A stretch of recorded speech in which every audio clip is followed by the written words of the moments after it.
Welcome to the Fly Route Pod. Whether it's your first time listening to any of our videos or you're a return listener, do us a favor. Please subscribe and hit that notification bell so you don't miss any of our content. The Fly Route Pod. The Fly Route Pod. The Fly Route Pod. I want to talk about the Washington football team and give you all a little bit of a download on what's going on at the training camp and what you need to know about these football players. Now, look, I mean, what else do you call them? You can't call them these Redskins. So these football team members, right? Anyway, that's just neither here nor there. First thing that I need to say is the skill positions are going to be hot for this Washington football team, and that is not something that should be surprising for anybody that's involved here. Now, the first thing is important. Antonio Gibson is actually finally healthy. He's been playing through a lot of nicks over the last year and during his rookie season, but he's actually healthy. He was dealing with turf toe, but for the first time in a very long time, he says that he's able to cut explosively with no pain, no disruption whatsoever. He doesn't mostly get sore at the end of days, but he's, taking care of himself. That should not be a problem. That means that Gibson should be able to build on a quite successful rookie season. I mean, he had over 1,000 yards from scrimmage and 11 touchdowns. And this is very, very important because this year, I think he takes the next step. And I know this might sound a little bit hyperbolic to people that are not fans of the football team, but you should expect him to have a little bit of Christian McCaffrey-esque play style for this team.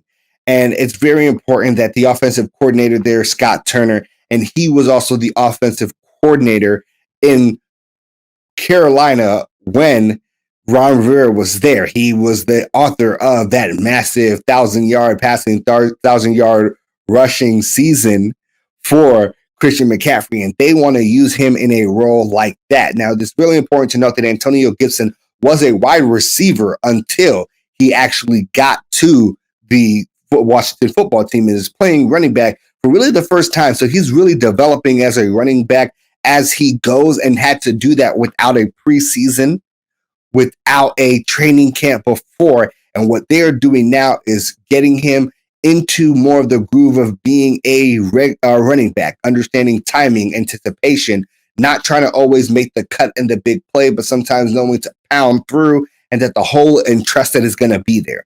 So he already has the ability to be a massive mismatch for defenses because he's just an excellent route runner because his background is actually in being a receiver. So I expect for him to excel significantly as the running back and also develop more and be used significantly more as a wide receiver this year, and is going to be huge for them. And I think that Washington is going to start, and this is just from some rumors that people have heard around the training camp, running 2 back sets with J.D. McKissick and being able to peel one of them off as a wide receiver and confuse defenses a lot because both of them have a little bit of pass catching capabilities. So I think it's going to be very interesting to see the jump he takes next season. But all in all, like, this team looks fantastic. And they also have Omar Miller in this running back room who is having a quite strong camp and looking like he's going to make the roster, which is honestly something that maybe not everybody saw coming, but it seems like he is going to maybe get some snaps or positioning off of Peyton Barber and give this team more of a bruiser back that they're looking for. And I think that's something that you should keep an eye out for. The next thing about these skill position is it's great to have a wealth of wide receiver talent. And that glut is something that the Washington football team is super, super, super loving right now that they get to have. So, look, they obviously have at the top Curtis Samuel, and of course,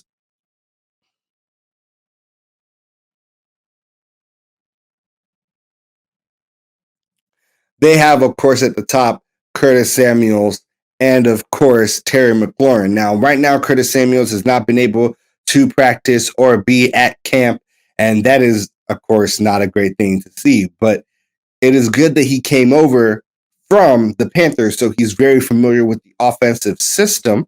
And while he still needs to do things like, get timing with his quarterback down, be able to, just get the rhythm of everything back and get up to like game shape, there should be no real worry about this guy when it comes to knowing the playbook, knowing the terminology, understanding the schemes and concepts that this offense wants to run, because minus a few alterations, this is the playbook that he is far familiar with from his time with the Panthers under Ron Rivera. Now, I hope they try to add some more of those deep routes and things that made him pop last year under Matt Rule, but I'm excited, and it seems like you're going to have way too many receivers.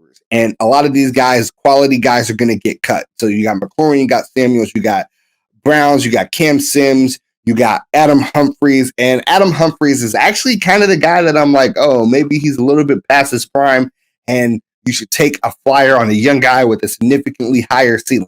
Everybody knows who and what Adam Humphries is, especially a guy like Cam Sims. Now, what I will say is there is a guy, DeAndre Carter, who's currently separating himself, showing that he can have both receiving usage, but also return team usage. And I think he's a guy to keep your eye on. I'm hoping that he gets the chance and the ability to show himself throughout the season, make the final man roster, and really make things happen. Now, on the defensive side of the ball, things have looked electric. Obviously, Chase Young, electric, obviously, and the defense has been dominating in practice. The only real thing I want to bring you all here is Curtis Samuels. Not Curtis Samuels, I'm sorry. The only real thing I want to bring you all here is Troy Apke. And this offseason, you got a lot of extra talent in safety. That talent is working well. That talent is practicing well, looking good in camp. They've shifted Troy Apke to actually playing corner. And this is an interesting development. And from everything I've seen from people at the camp, this is actually being a worthwhile experiment for Troy. And he's actually shining at corner. And that's the gross athleticism that he has is really showing and shining at corner. And it seems like this is a transition that actually might keep him on the roster going forward and actually might allow him to live up to some of the expectations that people have for him. So it's very exciting to see. The last thing is, of course, quarterback. And that's what everybody wants to talk about when it comes to this team. People don't have trust in Ryan Fitzpatrick. And I will note that it is important for you all to know that currently Ryan Fitzpatrick is struggling in camp.